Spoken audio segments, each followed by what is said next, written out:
orang bisa merasakan bahwa kejadian traumatis itu adalah suatu trauma atau tidak, bagaimana dia mengatasi kondisi tersebut pada saat kejadian. Misalnya dia dikasarin gitu sama orang tuanya, kejadiannya berulang. Tapi di sisi anak itu selalu ada significant others, figur orang lain, tempat dia bisa berlindung. Kemungkinan dia untuk trauma kecil.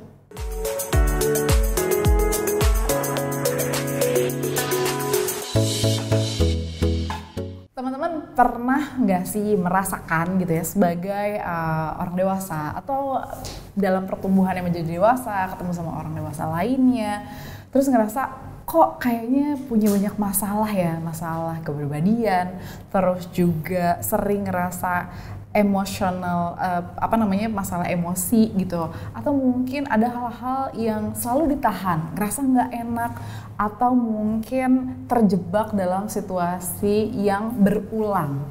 Nah, beberapa kali gitu ya, aku ngobrol sama beberapa temen juga yang mengalami hal yang kurang lebih mirip nih dalam perjalanan keseharian gitu, dalam perjalanan bertumbuh. Sampai akhirnya kayak dengar dari beberapa expertise gitu ya, ada istilah yang namanya inner child wounded gitu. Katanya si luka batin pada anak gitu kalau di bahasa Indonesia kan gitu.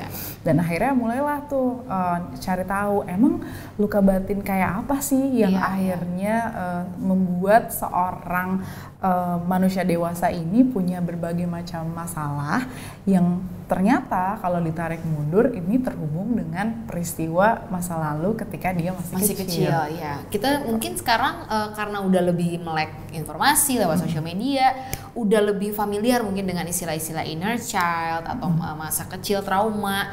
Nah, aku sendiri sebenarnya meskipun udah sering dengar ya, tapi ada kepenasaran nih, di mana sih korelasi diri kita yang sekarang udah menjadi dewasa, terus beberapa bitterness atau mungkin perilaku yang kurang baik. Nah, hubungannya tuh gimana supaya kita bisa tahu, oh dulu waktu aku masih kecil aku pernah dibeginikan sehingga aku seperti ini, tapi aku mau memperbaiki. Nah, untuk kita belajar memperbaiki juga supaya jadi orang yang lebih baik, hari ini kita mau ngomongin inner child barengan sama Mbak Samantha Elsener.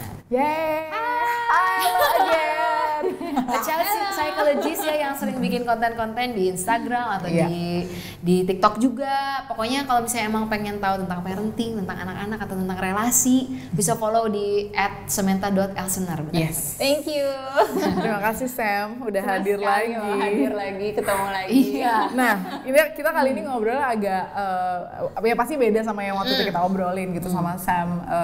Kali ini ngobrolin tentang istilah inner child wounded, atau mungkin diawali sama inner child itu sendiri, biar orang nggak salah gitu loh dalam mungkin mendefinisikan atau mengartikannya. Sebenarnya namanya atau istilah inner child atau inner child wounded tuh apa dan apakah sama? Inner child itu sisi anak kecil yang ada dalam diri kita. Jadi setiap orang dewasa pasti punya inner child atau sisi kekanak-kanakannya. Kayak misalnya aku nih gitu, hobinya apa dari kecil sampai sekarang? Hobi banget gitu, main boneka-bonekaan gitu. Nah, itu sisi anak kecilku tuh yang selalu aku coba untuk aku suapi gitu. Ketika aku stres kerja, aku stres dengan kewajiban dan tanggung jawab orang dewasa, aku bermain dengan permainan-permainan masa kecilku itu gitu. Itu adalah inner child, itu sisi kekanak-kanakan dalam diri kita. Atau pada saat kita menyelesaikan masalah gitu ya. Kita waktu kecil saat menyelesaikan masalah tuh nangis, nggak tahu harus gimana. Nah, pada saat dewasa harusnya kita dianggapnya kalau orang dewasa yang ideal adalah udah tahu dong harus ngapain gitu kan. Tapi ini enggak, selalu nangis terus gitu. Jadi reaksi pertamanya adalah selalu nangis kalau menghadapi masalah besar misalnya seperti itu. Nah, itu adalah kekanak-kanakan, sisi kekanak-kanakan yang ada di dalam diri kita.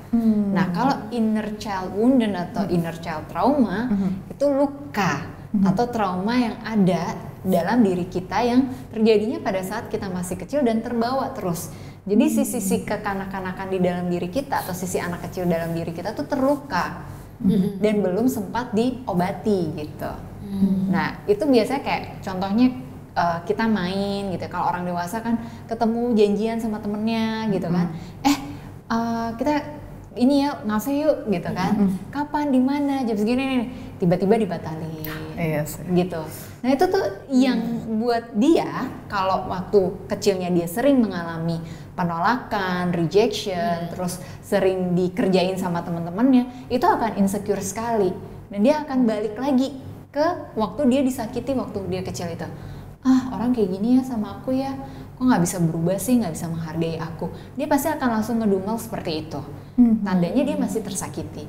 Sedangkan kalau orang dewasa yang tidak memiliki luka atau lukanya sudah disembuhkan, udah pulih nih gitu ya, dia akan merasa biasa aja. Namanya kita hidup di kota besar gitu, namanya kita hidup sama orang-orang yang punya banyak aktivitas dan segudang macem-macem lah perintilan kewajiban orang dewasa ini, ya bisa aja memang batal gitu.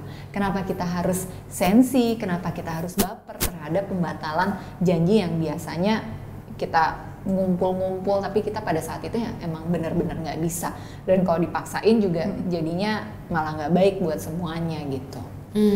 Apakah setiap orang itu pasti punya trauma inner child, Mbak? Karena kan sering kali kalau misalnya ada sesuatu nih, kok kayaknya nggak pede. Iya nih, waktu inner child gue pernah digini. Nah selalu dikorelasikan sama trauma masa lalu. Tapi kalau misalnya ditarik lagi, apakah semua orang juga punya trauma atau sebenarnya belum tentu? Belum tentu. Belum tentu. Karena definisi trauma beda lagi nih. Oke. Jadi definisi trauma itu kan sesuatu luka yang membekas karena kejadian traumatik. Dan ternyata dari hasil research terbaru, orang bisa merasakan bahwa kejadian traumatis itu adalah suatu trauma atau tidak, bagaimana dia mengatasi kondisi tersebut pada saat kejadian. Misalnya dia dikasarin gitu sama orang tuanya, kejadiannya berulang. Tapi di sisi anak itu selalu ada significant others, figur orang lain, tempat dia bisa berlindung. Kemungkinan dia untuk trauma kecil. Yes.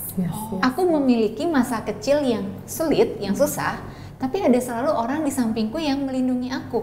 Siapapun itu, bisa kakeknya, bisa neneknya, bisa ART atau pembantunya di rumah gitu, atau teman tetangganya, ya siapa aja gitu, figur signifikan others ini pasti ada gitu ya.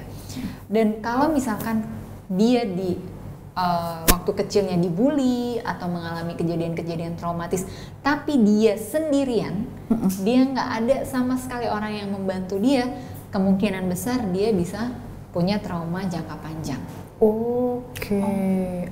Gitu. Jadi sebenarnya setiap anak gitu ya, atau mungkin sisi kekanak-kanakan dari setiap manusia itu pasti ada.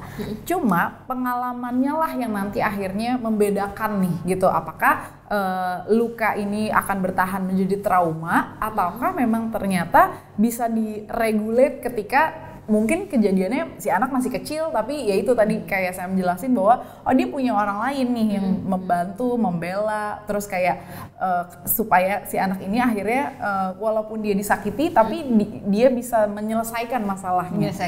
Aku kasih contoh lagi ya supaya kita lebih jelas nih. Siapa yang waktu kecilnya pernah dihukum masuk gudang atau masuk toilet digelapin? Aku nggak pernah sih. Tapi ya. Oke, ini mau mewakili aja gitu ya. Ada dua anak gitu ya, di dua rumah yang berbeda. Yang satu dia dihukum di gudang atau di toilet, digelapin lampunya sendirian. Yang satu dia dihukum sama kakak atau adiknya berdua. Mana yang lebih punya kecenderungan dia punya pengalaman traumatis berbekas banget sampai dia punya inner child? Yang sendiri. Yes, gitu. Karena dia punya teman waktu dia dihukum, dia bisa di dalam kamar mandi kalau misalnya kakaknya atau adiknya ketakutan kan main aja berdua. Malah bercanda, malah main air, malah jadi ngeberantakin. Bahkan ada satu video kalau aku nggak salah gitu ya di Amerika atau di mana gitu. Ini dua anak ini lagi dihukum malah asik sendiri, akhirnya orang tuanya bingung kan, kok ini malah diem nggak nangis gitu. Menikmati. Pas dibuka udah penuh dengan spidol di badannya gitu. jadi malah main gitu Malah ya. main. Oke, nah ini jadi menarik nih gitu. Ketika seseorang tidak menyadari traumanya atau lukanya nih, Sam, ketika mungkin waktu masih kecil atau ada kejadian-kejadian, kan kadang kita tuh lupa ya sebagai manusia dewasa. Kejadiannya apa ya gitu, tapi kok mungkin kalau apa namanya kalau bisa tadi di awal ada kejadian yang berulang terus sampai kita tuh nggak tahu apa sih sebenarnya yang terjadi gitu kan. Ternyata setelah mungkin udah ngobrol sama expert juga, udah konsultasi, kenapa ya kok ada kejadian berulang? Oh iya, itu mungkin kejadian dari trauma masa kecil. Tapi si manusia dewasa ini nggak bisa inget apa ya kejadiannya. Apakah seperti apa sih menyadari ada trauma masa kecil atau luka yang belum sembuh gitu pada seseorang deh gitu. Tapi selalu ada hal-hal yang nggak menyenangkan yang terjadi ketika dia dewasa. Ya, ini pertanyaannya menarik banget ya. Jadi gini, kita kan mengenal pertahanan diri kita atau defense mechanism kita tuh ada macam-macam banget gitu ya. Biasanya kalau pada saat orang mengalami kejadian traumatis, dia berusaha untuk melupakan kejadian itu ketika dia tidak bisa mencari bala bantuan. Atau bala bantuannya ada di depan dia, tapi dia penuh ancaman dari pelakunya. Jadi dia nggak bisa ngomong juga gitu kan. Otomatis dia membungkam dong, dia diam dan dia berusaha untuk melupakan. Dia memendam itu ke alam bawah sadarnya dia. Ini nggak terjadi gitu. Udah lupain aja gitu. Dan itu kejadiannya kan nggak mungkin dalam waktu 1 hari, 1 minggu, 1 bulan itu langsung bisa begitu saja lupa gitu. Pasti ada runutan waktu yang lama, jangka waktunya nggak singkat, dan tiba-tiba ya udah dia dewasa, dia besar, lupa. Tapi ada tanda-tandanya yang pasti berkaitan sama hal yang ingin ditutupi itu, yang ingin dilupakan itu. Contoh ya, orang yang pernah mengalami pelecehan seksual pada saat dia masih kecil. Ketika itu dia penuh ancaman, dia nggak bisa cari bala bantuan, dia takut kalau dia cerita orang juga nggak akan percaya karena dianggap anak kecil nggak bisa dipercaya, suka bohong dan lain sebagainya, misalnya seperti itu. Dia melakukan tadi defense mekanismenya adalah repress, udah pendem aja, lupain aja, kayak nggak ada kejadian apapun. Tapi perilaku setiap harinya dia punya keunikan-keunikan yang cuma dia aja yang melakukan. Misal mandinya harus pakai gayung dan dihitung jumlah gayungnya.